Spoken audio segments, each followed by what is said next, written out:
7th of May. It is again early morning, but I have rested and enjoyed the last 24 hours. I slept till late in the day, and awoke of my own accord. When I had dressed myself, I went into the room where we had supped, and found a cold breakfast laid out, with coffee kept hot by the pot being placed on the hearth. There was a card on the table, on which was written, "I have to be absent for a while. Do not wait for me. D."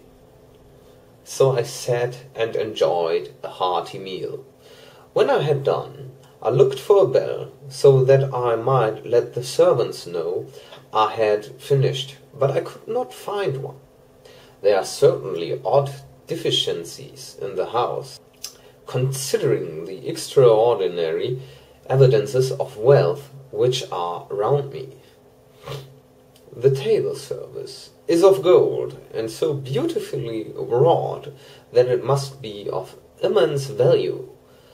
The curtains and upholstery of the chairs and sofas, and the hangings of my bed, are of the costliest and most beautiful fabrics, and must have been of fabulous value when they were made, for they are centuries old, though in excellent order. I saw something like them in Hampton Court, but there they were worn and frayed and moth-eaten. But still in none of the rooms is there a mirror. There is not even a toilet glass on my table, and I had to get the little shaving glass from my bag before I could either shave or brush my hair. I have not yet seen a servant anywhere, or heard a sound near the castle, except for the howling of wolves. When I had finished my meal, I do not know whether to call it breakfast or dinner, for it was between 5 and 6 o'clock when I had it. I looked about for something to read, for I did not like to go about the castle until I asked the Count's permission. There was absolutely nothing in the room, book, newspaper, or even writing materials, so I opened another door in the room and found a sort of library. The door opposite mine I tried, but found it locked. In the library I found, to my great delight, a vast number of English books, whole shelves full of them, and bound volumes of magazines and newspapers. A table in the center was littered with English magazines and newspapers, though none of them were of very recent date. The books were of the most varied kind: history, geography, politics, political economy, botany, geology, law, all relating to England and English life and customs and manners. There were even such books of reference as the London Directory, the Red and Blue Books, Whitaker's Almanac, and the Army and Navy lists, and it somehow gladdened my heart to see it, the Law List. Whilst I was looking at the books, the door opened, and the Count entered. He saluted me in a hearty way, and hoped that I had had a good night's rest. Then he went on. "I'm glad you found your way in here, for I am sure there's much that will interest you. These friends," and he laid his hand on some of the books, "have been good friends to me, and for some years past, ever since I had the idea of going to London, have given me many, many hours of pleasure. Through them I have come to know your great England, and to know her is to love her.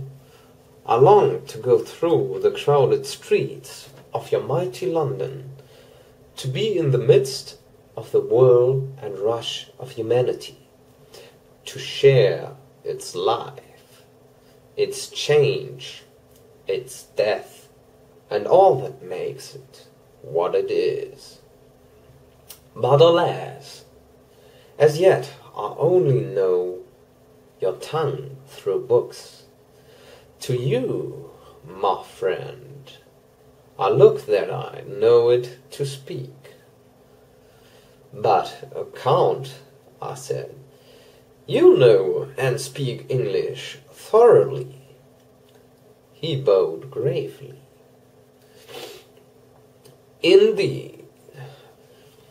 I thank you, my friend, for your all too flattering estimate, but yet I fear that I am but a little way on the road I would travel. True, I know the grammar and the words, but yet I know not how to speak them. Indeed, I said, you speak excellently. Not so, he answered. Well, I know that. Did I move and speak in your London, none there are who would not know me for a stranger. That is not enough for me.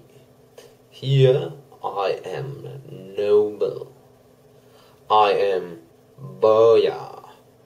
The common people know me, and I am master. But a stranger in a strange land, he is no one. Men know him not, and to know not is to care not for. I am content if I am like the rest, so that no man stops if he sees me, or pause in his speaking if he hear my words, to say, ha ha, a stranger. I have been so long master, that I would be master still, or at least that none other should be master of me. You come to me, not alone as agent of my friend Peter Hawkins of Exeter, to tell me all about my new estate in London.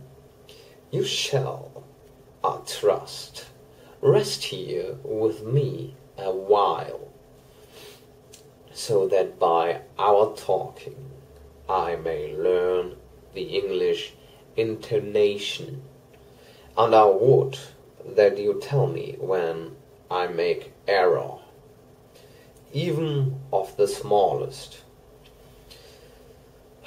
in my speaking.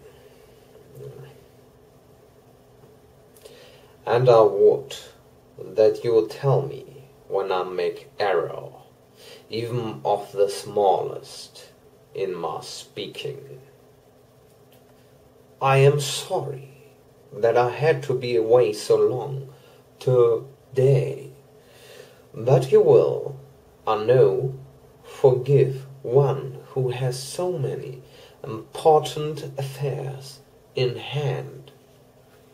Of course I said all I could about being willing, and asked if I might come into the room when I chose. He answered, yes, certainly, and added, you may go anywhere you wish in the castle, except where the doors are locked, where of course you will not wish to go. There is reason that all things are as they are.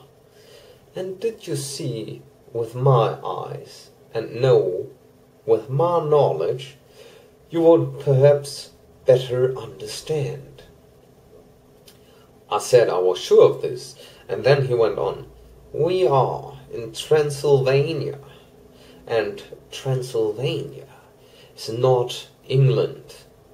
Our ways are not your ways, and there shall be to you many strange things. Nay, from what you have told me of your experiences already, You know something of what...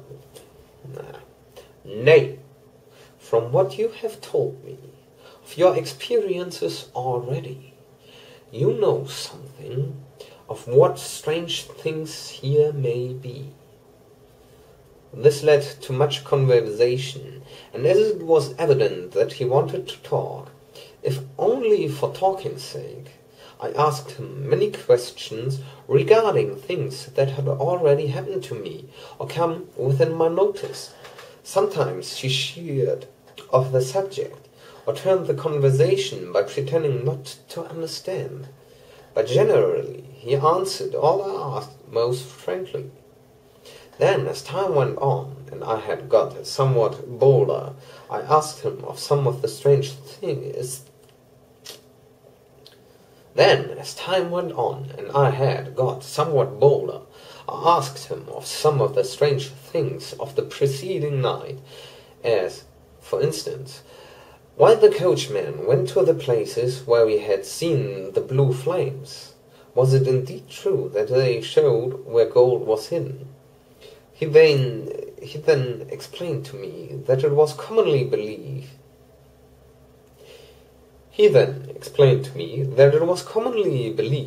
that on a certain night of the year, last night, in fact, when all evil spirits are supposed to have unchecked sway, a blue flame is seen over any place where treasure has been concealed. That treasure has been hidden, he went on, in the region through which you came last night. There can be but little doubt, for it was the ground fought over for centuries by the Wallachian, the Saxon, and the Turk. Why, there's hardly a foot of soil in all this region that has not been enriched by the blood of men, patriots or invaders. In old days there were stirring times when the Austrian and the Hungarian came up in hordes, and the patriots went out to meet them, men and women, the aged and the children too, and waited their coming on the rocks above the passes, that they might sweep destruction on them with their artificial avalanches. When the invader was triumphant, he found but little, for whatever there was had been sheltered in the friendly soil.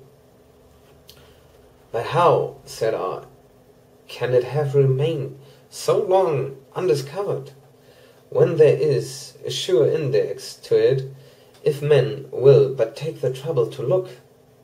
The Count smiled, and as his lips ran back over his gums, the long, sharp, canine teeth showed out strangely. He answered, because your peasant is at heart a coward and a fool. Those flames only appear on one night, and on that night no man of this land will, if he can help it, stir without his doors.